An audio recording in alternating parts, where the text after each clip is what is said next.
It's that time again. Time for 24 Minutes with Brady and Stacy. Let's switch channels. This show is dull. You bet. 24 minutes is all we have to talk about today's topics and news and views and listener suggestions. All that good stuff that Brady and Stacey have brought for years, right here for you. We'll start a timer at the beginning of the show, 24 minutes. At the end of the timer, the show's done. It doesn't matter if we're solving world hunger or brokering for world peace. Once that buzzer goes off, we're done. Let's put this show out of its misery.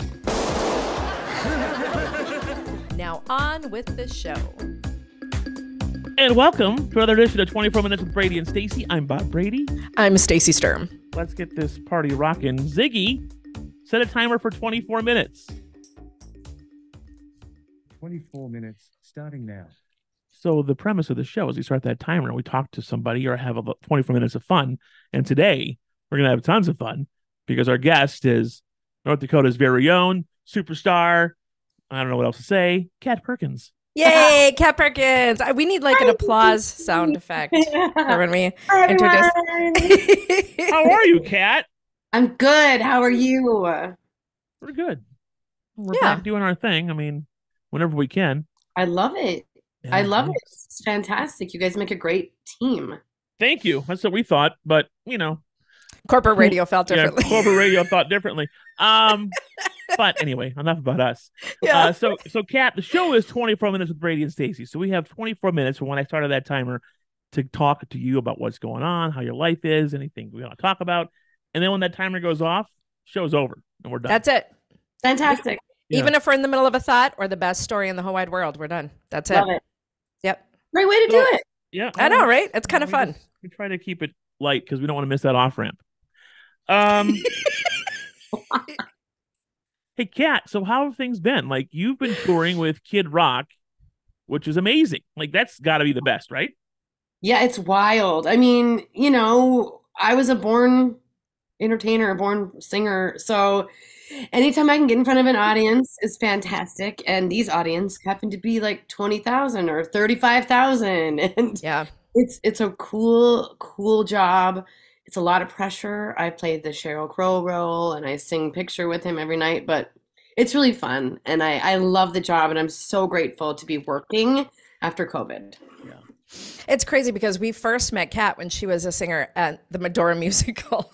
And we did some interviews with her and it was like, I told Bob, I'm like, oh, she's really good, really good. And then he came out with, I think it was your first CD. And we played a couple of the songs on Y93, and I'm like, this kid's gonna go places. And then you did. When we were right. When we met in Medora, I was like 18 years old. It was like 25 you were years just ago. a baby. Yeah. I was crazy. Right after high school, and I think I was 24 or 25 when my last year was over, and I was still a baby. I had no idea how much was ahead of me. Yeah. And I'll look at you. I'm going to ask you this. Being the opener for something like that, because I go to concerts and I see the opener. Like, for instance, the last concert we went to, it was Train, Blues Traveler, and I want to say Natasha Bedingfield. I don't know what it was. So Natasha Bedingfield starts, but not everybody's there yet. Like, they're still piling in and coming in. Yeah. As a performer, you just don't care about that. You just keep moving. It's just what is your thought process up there? Well, I haven't opened for somebody for a long time. In the Kid Rock configuration, I'm in the band. I'm in his band. Yeah. And one of the really cool stories I have about opening up for Bon Jovi. Okay. However they did that, I don't know how they did that, but remember when a bunch of local bands got to open up for Bon Jovi across the nation, and I was part of that in the Minneapolis. Oh yeah, that's right. I forgot about that. Was a big break for my band Scarlet Haze. But whatever they did or however they marketed it, we were like a 35-minute show right before they went on, so everyone was there. Oh, good. Yeah. So cool because I know what you're saying. When I have done some opening act work where it's like, oh, they're trickling in and it's not as exciting as you think it should be because we're the opening act. But yeah, right. They've sold 20,000 tickets, but yet 500 people are in there and everyone else is in beer line. Yeah. When I say this, it sounds corny, but when I say we perform the same for 2 people as we do for 20,000 people, it's true. You want to do the best you can with what you have, where you are, and move forward. Because at that time, like you're on stage, like this is our time to shine. Like this, like it's a like me and Stacey, like this is it. We can't go back and do it all over again. This is our show, and that's. Yeah.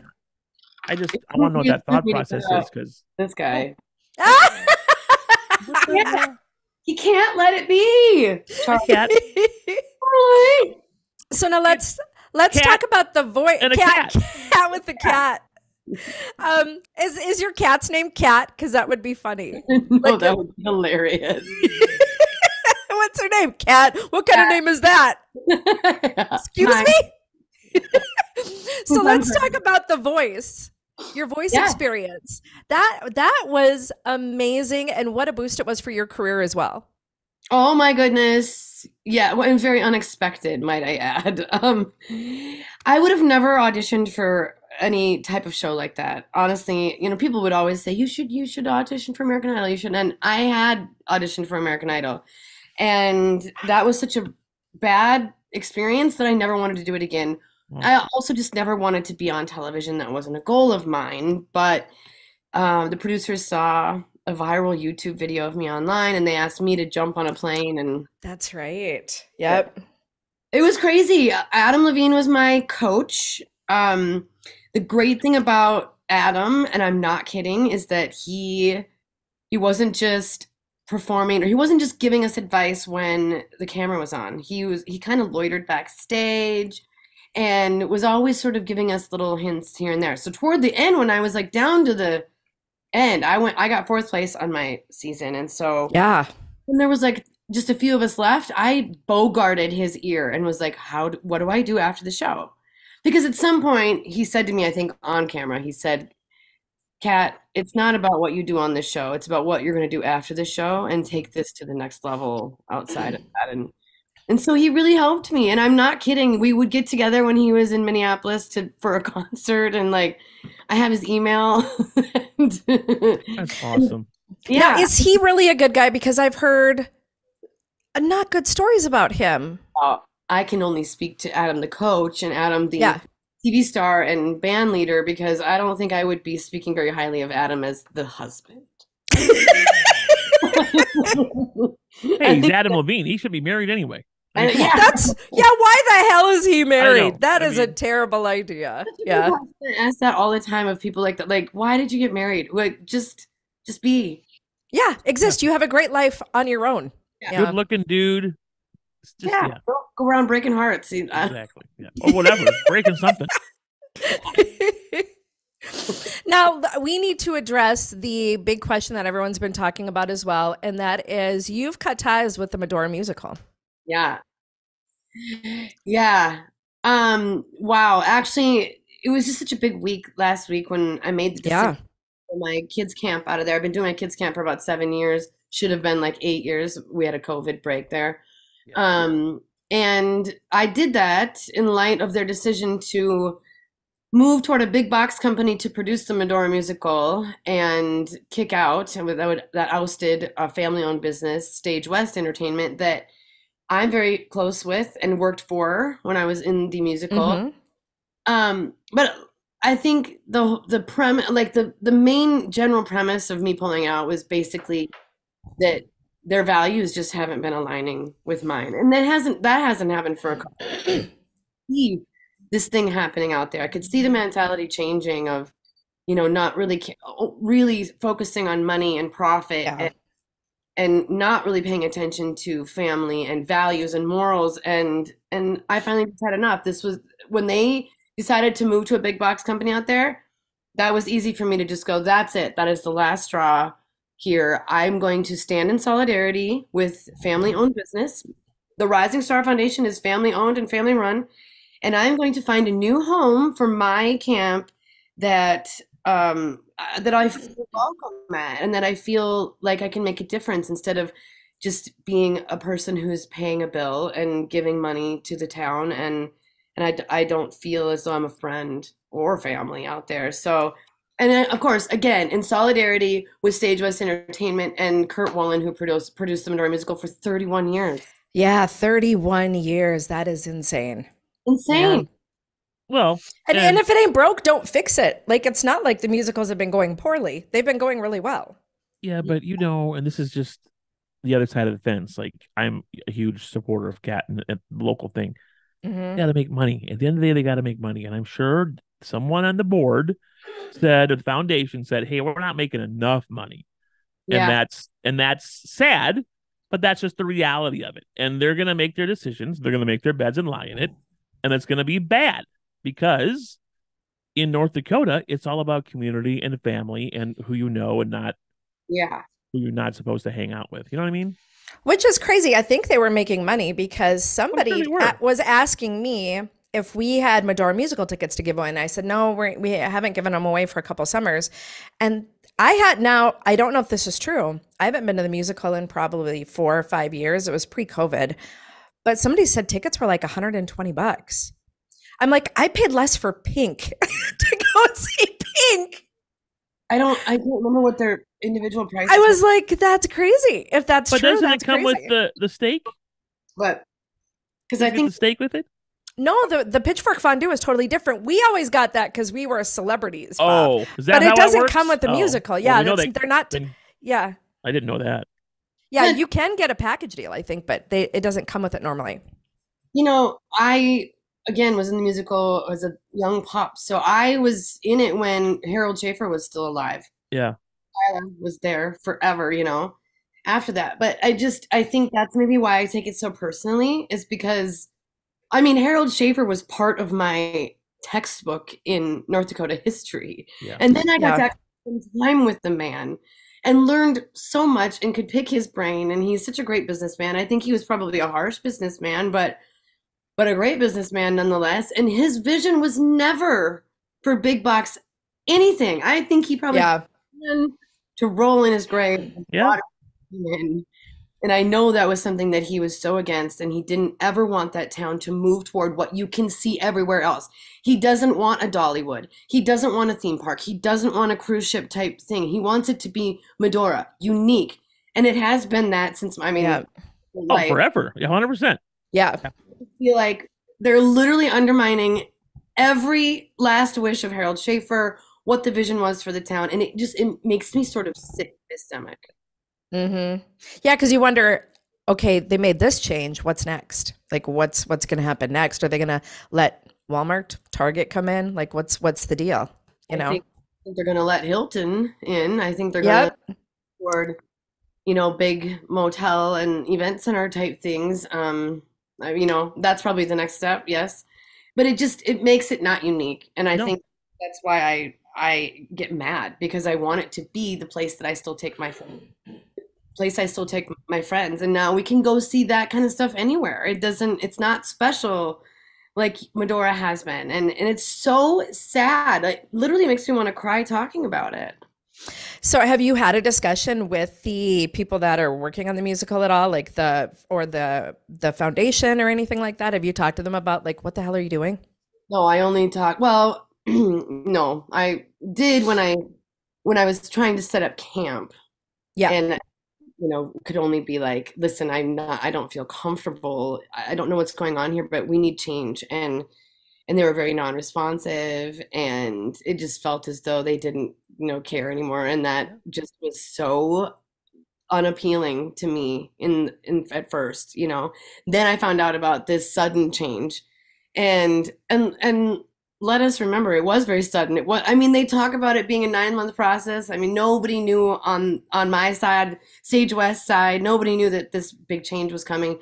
I have to work very closely with the next company that's coming in for my camp.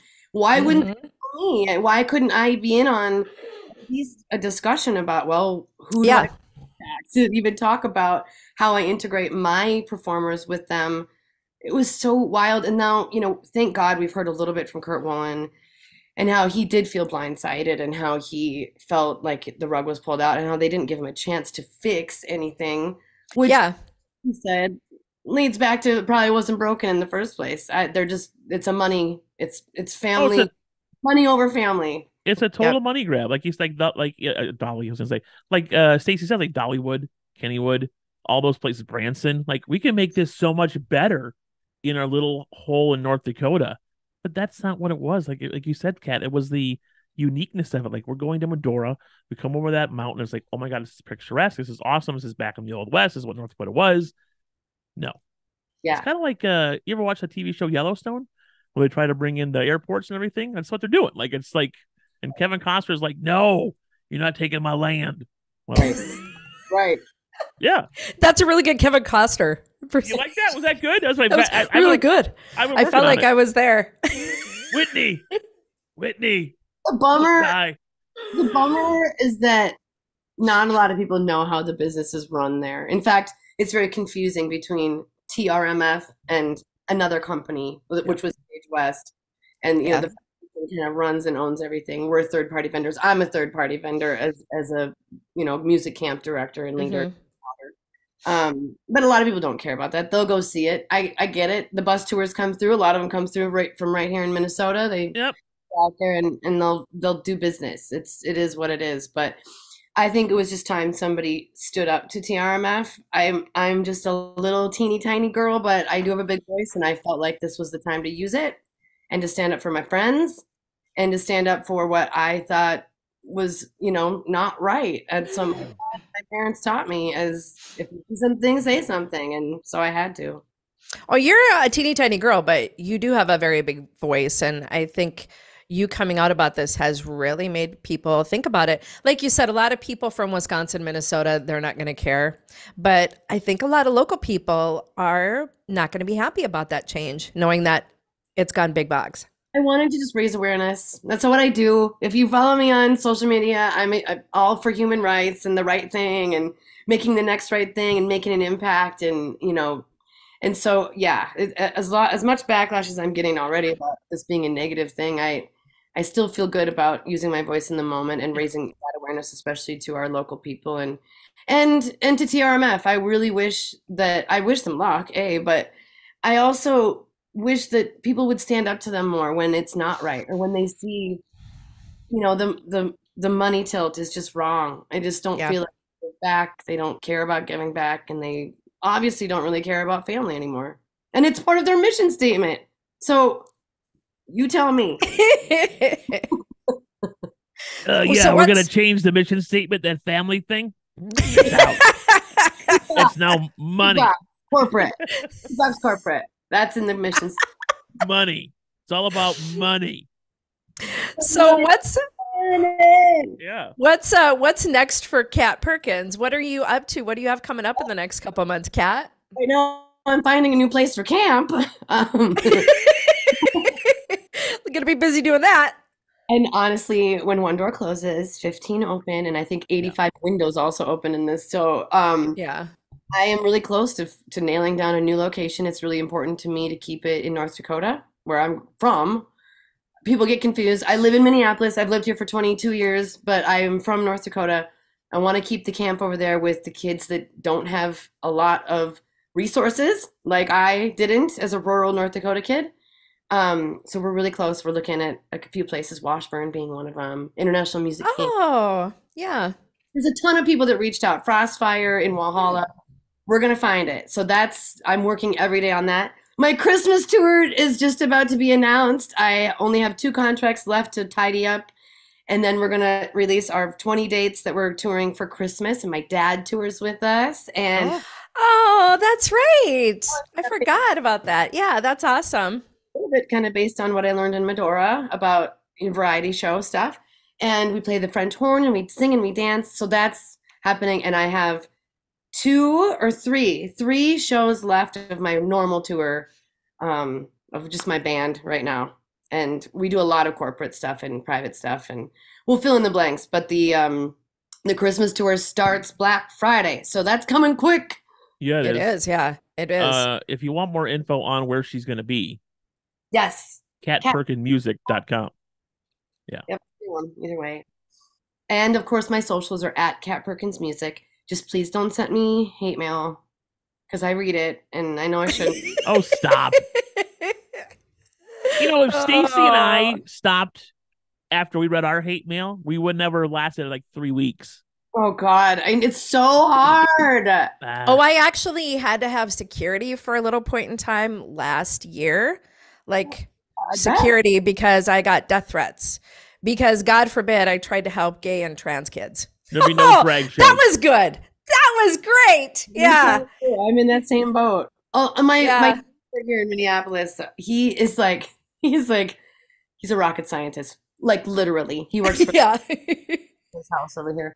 But he's like, you got to call the FBI whenever that happens, and I'm like, how? How do you call the FBI? Is it like a bat signal? Like, although he did show me like a really cool link that I could. I mean, I got one death threat and it killed me, and I think it was from North Dakota, which also. Of course. Oh, North Dakota loves their death threats.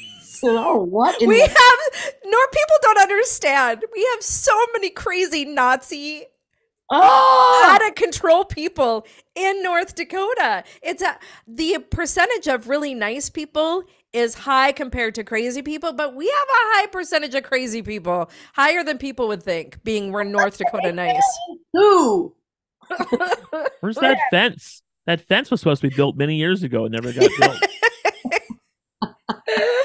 So let me ask you this, Kat. Now, this is just what I was thinking when I was talking to Stacey this week, and I know we talked a bit about the air, but you tour with Kid Rock. Yeah. Like, of all the people, like, if you're, we don't do politics because it's polarizing, but he had that big thing against Bud Light and transgender and Dylan Mulvaney, all that stuff. You are the exact opposite of what he spoke for in front of the media, but he's not like that. I still work with him, right? Yeah. It's like I told you before, I'll say it again. It's like, I wish he would I just wish he would come out as who he is, because he really doesn't care. I think the best way to say it is, I wish he would stop showing people that he thinks he cares. He doesn't care. Quit caring. You know how many people tell me on my social media to shut up and sing, and that's exactly what I'm doing. I just those things, and I take the job, which is a great job. And honestly, it's a family-run business. Nobody knows that either. So his sister runs all the accounting. His mom has been very involved in his career, who I got to meet and hang out with this last tour, and his dad. But his mom has been more active in it. His sister literally, and her and I like talk all the time, every day. We do all of our deals with her. She's the one. She's so beautiful and so funny and so gorgeous and like just an amazing person. And then you have the things that happen on the outside to promote these tours, which I'm just not sure. Yeah. My tagline out here is nothing is real and everyone smokes. That's what I used to say about Hollywood. Like, Katy Perry, like smoke. I don't know. It's always going in my mouth. And it's like that. It's like smoke and mirrors. It's like if you talk to him, he'll say things like, "That's my playbook," and I get it. The entertainment business is about a game. It is. It's not necessarily about the best talent or, the best show or the best looking people. It's like, it's playing the game well, and he does that. And yeah, there are some times I really go home at night and go, I can't stand for this, but also I am me. And people that know me personally, and there's a lot of people that do it, a lot of people that know who I am online, and to myself online, they know that I don't stand for that, and I will never stand by him in those moments. But the funny thing is too, like, you're playing to that crowd. Like, he brings those crazies to his crowd. Like, that's you know what I mean? Like, that's what I don't know. I guess, like Stacey said before, like, it's not about a money grab. Like, I think it's probably better that he is just kind of playing a part versus actually being that way, because then you can at least justify taking the money. You're like, it is what it is, Yeah, but those idiots don't know that. They think, oh, it's the best thing in the world. Really dangerous thing about what he did last year. It was, I don't think it's against the NDA. It was just a dangerous thing to watch, because a lot of people get permission from him. That's just how they live. Like they'll be like, well, if he can do that, I'm going to do this, and it's worse. And they take permission to do really bad things, and that is something that I'm not sure that he understands. I'm not even sure he understands the levity that he has out there. He's just sort of a goofball, but yeah, and that's the scary part, especially with social media. It's such a tricky line in all of these things to ride, and I try to just do it my best, and in that case, I kind of just take it as it is. And I like watching his crowds because it's like a circus, and like you can't take you know, You hear that? come to the show. Show's So, over. Hang I on. have to ask you. 24 minutes is done. No, ask I her have a anything. super important question about him canceling his concert last year. Damn it! Oh, Nope, buzzer this is why I means we're hate done. this. Sorry. Oh, damn it. Well, Kat, it's been so awesome having you on here. Hey, we'll get you on again. It's not like you're not, we'll talk to you again. Have a voice and like pun intended and talking. I really love that you guys have this show. You're Thank amazing. you. Thanks for listening to 24 Minutes with Brady and Stacy. That was the worst thing I ever heard. It was terrible. It was horrendous. Well, it wasn't that bad. Oh, yeah? Oh, there were parts of it I liked. Yeah, I liked a lot of it. Yeah, it was good. It was great. It's wonderful. Oh, bravo.